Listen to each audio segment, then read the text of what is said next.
Pak Artidjo, kalau Pak Artidjo berada di sini sampai usia pensiun, Ya. apakah mungkin kita bisa berharap bahwa selama Pak Artidjo ada di sini, jaminan untuk mendapatkan keadilan itu akan seperti yang bisa diharapkan sesuai yang ideal? Iya, betul. Jadi Mahkamah Agung ini kan rumah keadilan ya, keadilan bagi secara keseluruhan, keadilan yang kolektif ya, keadilan negara, keadilan sosial, keadilan pemerataan ekonomi ya, keadilan untuk diperlakukan hal yang sama ya, keadilan untuk mendapatkan sanksi merupakan konsekuensi dari perbuatannya yang menyengsarakan rakyat ya, yang memiskinkan rakyat. Itu saya kira selama ini sudah saya laksanakan dengan baik.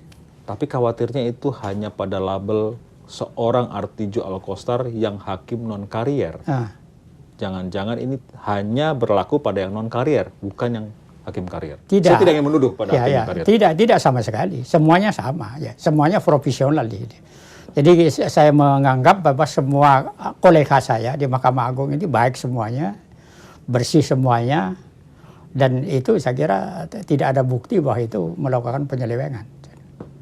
Kalau informasi yang kami terima bahwa Anda pernah digugat oleh kolega Anda karena Anda dari hakim non karier bisa mempengaruhi sistem. Saya tidak bisa menunjukkan, tapi bahwa saya pernah mendengar itu. Apa komentar Anda? Ya, itu haknya saja. Tapi saya kira itu gugatannya itu bukan pribadi saya.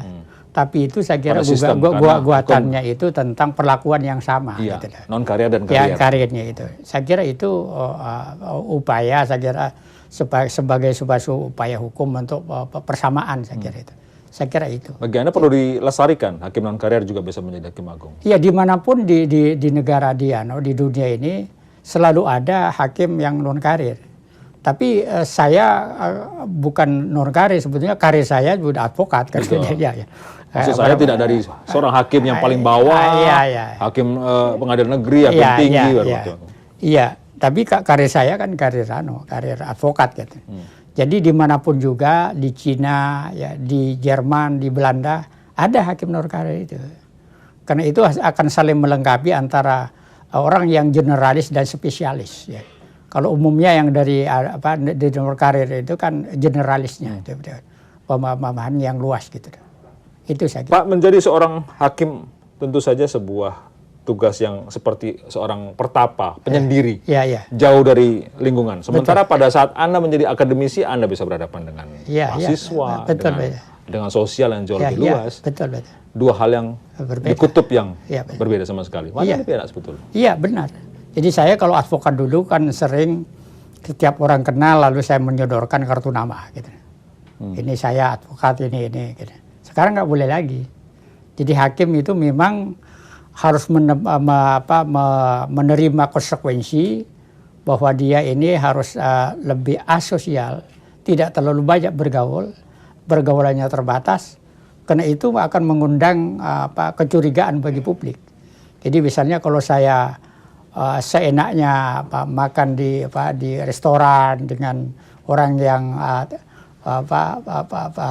profesinya lain yang berusia kasus, tentu masyarakat berhak untuk mencurigai saya kan gitu.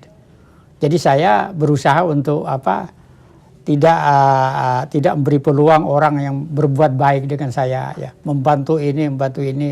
Kalau sepanjang itu adalah saya tangani. Tiba-tiba terlintas di benak saya sekarang ya. Seorang Artidjo Alkostar itu mencari perkara atau perkara yang mencari dia. Maksud saya begini, karena Pak Artidjo di kamar pidana, maka Anda justru mencari mana kasus pidana, ini saya tangani. Apalagi kasus itu yang high profile begitu. Atau perkara yang mencari Anda? Oh, tidak begitu. Bagaimana caranya? Prosedurnya itu yang benar.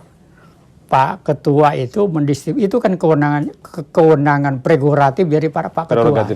Pak Ketua. Lalu Pak Ketua itu mendistribusikan kepada setiap ketua kamar. Ini distribusikan. Itu secara umum misalnya 100, 200 misalnya kan. Ada ada daftarnya itu. Saya mendengar bahwa persoalan serius di Mahkamah Agung adalah menumpuknya perkara, kasus. Sekarang tidak lagi. Oh ya? Iya, sekarang Bagaimana ceritanya? isunya tidak lagi.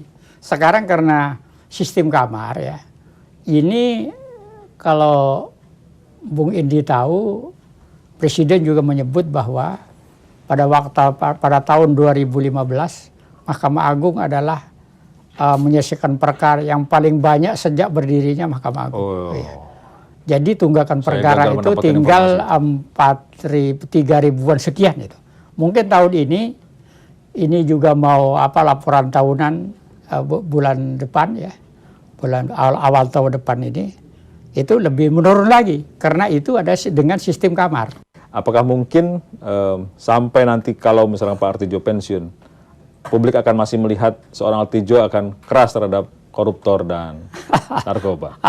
Itu tidak. Saya kalau sudah pensiun ya tentu saya bersikap sebagai orang pensiun saja.